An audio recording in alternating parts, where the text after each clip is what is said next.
Bueno, hoy vamos a ver una serie de cálculos de caudales y volúmenes que utilizamos en neumática hidráulica.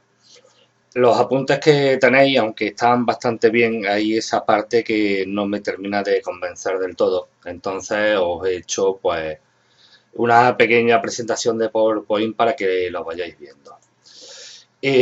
Vamos a suponer que en principio nosotros tenemos pues bueno un sistema de vasos comunicantes donde tenemos una carga que está representada aquí por el coche, el cilindro que lo empuja y aquí el cilindro actuador que es donde nosotros ejercemos la fuerza, ¿no?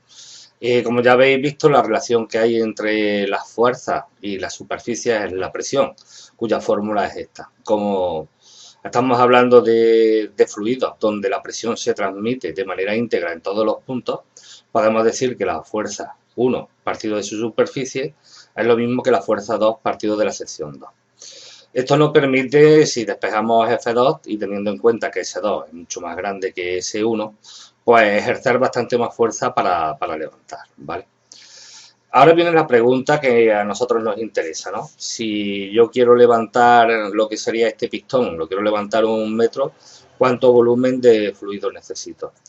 Evidentemente yo tengo dos tipos de respuesta, depende de que si es hidráulica y si es neumática. ¿Por qué? Porque la hidráulica, el aceite que se utiliza no se puede comprimir, como todos los líquidos. Ningún líquido se puede comprimir. Sin embargo, tenemos la neumática donde son comprimibles. Entonces ya no es cuánto volumen de fluido yo necesito aquí, sino que es la cantidad de fluido, de volumen de fluido que yo necesito introducir en la entrada, ¿no? Y esa es la respuesta a esta pregunta que os voy a solucionar aquí, ¿no? Vamos a centrarnos primeramente en que tenemos el fluido que nosotros utilizamos es de tipo hidráulico. Bien, vale, el volumen que yo tengo aquí en el segundo vaso, donde yo ejerzo la fuerza hacia arriba, pues evidentemente es su superficie por la distancia que yo quiero incrementar, ¿no? Es decir, antes yo quería, ¿cuánto quería subir? Pues quería subir 1 metro, ¿no? Bueno, pues esa distancia es la que yo tengo aquí. Multiplicado por la sección, si es circular, pi r cuadrado, si es un cuadrado, el lado al cuadrado, etcétera. ¿De acuerdo? Como estamos hablando de un líquido que no se puede comprimir, un fluido que no se puede comprimir, pues está claro que el volumen 2 tiene que ser igual que el volumen 1. Es decir, yo al ejercer presión, este líquido no puedo yo hacerlo más pequeño. Entonces, la cantidad de líquido que yo voy a desplazar hacia arriba en este lado tiene que ser el mismo que yo necesito meter aquí, ¿vale? Pues bien, ya una vez calculado ese volumen, que está dado simplemente por esta fórmula, yo necesito saber cuál es el caudal de la bomba, ¿no? Entonces, lo primero que yo veo que un caudal es una cantidad de volumen dividido de un tiempo. Como ya he dicho de que el volumen es S2 por la distancia, lo divido por el tiempo. Bien, pero tenemos una cosa, y es que esta distancia a partir del tiempo es lo que se llama la velocidad, ¿vale? Es la velocidad con la que yo quiero que ese pistón suba arriba. Y además yo tengo que la presión es igual a la fuerza 2 partido de su superficie. Yo lo que voy a hacer es despejar la superficie 2 de aquí, ¿vale? Y poner que ese 2 es F2 partido de P, de la presión, y lo voy a sustituir aquí, en este lado de la fórmula. Y entonces aquí me queda el caudal que yo necesito colocar, o sea, o la bomba, las características técnicas que tiene que tener la bomba para que se cumpla que este pistón sube con una velocidad determinada, ¿no? Que viene determinado por la fuerza que quiero ejercer, la velocidad y la presión de trabajo. De acuerdo, esto es en hidráulica. Vamos a la parte de neumática que es un poquito más peliagudo, ¿no?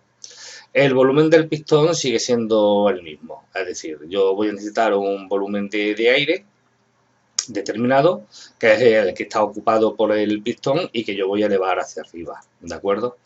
Pero ahora el volumen del pistón 1 no es ya el mismo volumen que V2, sino que me tengo que acudir a esta fórmula que viene expresada, viene en parte de la ley de los gases nobles, P por V igual a nRT, donde si la temperatura es lo mismo, N que es el número de moles, también es el mismo, y R es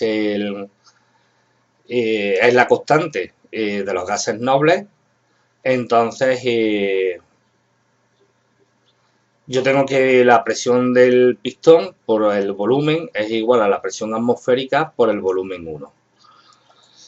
Como la presión del pistón es la presión atmosférica porque no se le ha hecho el vacío, tengo que la presión del pistón es la presión atmosférica más la que yo voy a tener en el manómetro. Cuando ya tenemos todas las instalaciones de neumática hidráulica, vamos a ver que una de las cosas que tenemos que instalar en los sistemas de alimentación es el manómetro. Bien. Yo lo que hago es que lo sustituyo, la presión del pistón la sustituyo aquí y ya tengo mi presión atmosférica por más la presión por el manómetro por el volumen 2 igual a la presión atmosférica por V1. Entonces ya lo único que tengo que hacer es despejar lo que sería el volumen 1 necesario. Vamos a ver para el caudal. El caudal que yo voy a necesitar ya no lo puedo referir con respecto a V2, sino que lo refiero con respecto a V1. Como yo ya había dicho que el volumen 1 era la presión atmosférica más la presión del manómetro por V2 partido de la presión atmosférica, lo divido ahora por el tiempo. ¿De acuerdo?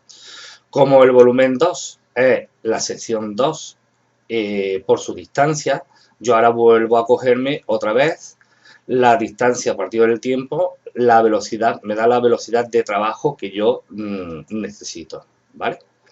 Bien, vamos a hacer un pequeño ejemplo, ¿de acuerdo? Este os lo he preparado. Vamos a utilizar un líquido que es hidráulico. Entonces, aquí tenéis las características, ¿no? Aquí tendría yo el diámetro de lo que sería el pistón, ¿vale? No tengo la superficie, pero tengo lo que sería el diámetro. Si tengo la superficie del conducto por donde yo introduzco el fluido de trabajo y me piden la presión de trabajo, la fuerza y el volumen y caudal. Vamos a elevar los 50 centímetros en 30 segundos. Entonces, pues bueno, primeramente la presión, como vosotros ya me habéis hecho en los ejemplos, la fuerza partido de la superficie, pues 100 partido por 1 por 10 elevado a menos 4, ese menos apenas se aprecia ahí, pero a menos 4 nos me da un megapascal, es decir, 1.000.000 de pascales. La fuerza 2 que yo voy a ejercer, pues va a ser esa presión por la superficie 2, ¿no? 1 por 10 elevado a 6, perdonar que esto no haya salido bien, ¿vale? Por pi, por 5 por 10, porque esto es la superficie del pistón 2, que es pi por r al cuadrado, y me da 7.854 newton. ¿Qué cantidad de líquido necesito? Bueno, pues aquí mismo ya lo puedo yo calcular, ¿vale? Entonces, como la distancia es 0,5 metros, que lo tenemos nosotros aquí, 50 centímetros, pues necesito 3,93 litros. Y por lo tanto el caudal, que va a ser V2 partido del tiempo, pues yo me cojo esto que lo tengo aquí en metros cúbicos. Lo que tengo que hacer es pasarlo a litros, puesto que una de las medidas son los litros por minuto, y dividirlo por la cantidad de minutos que yo tengo, que es medio. Y me sale 7,86 litros por minuto, con lo cual ya está resuelto. Lo que tendríamos que ver es ver que con esta misma fórmula me vuelve a salir también este valor, con lo cual eso os lo dejo ya a vosotros, ¿vale? Bueno, pues ya lo próximo que sea será un ejemplo que nosotros vamos a realizar, pero ya con un circuito de neumática, para ver sobre todo cómo cambia el valor de V1 y cómo varía el valor del caudal.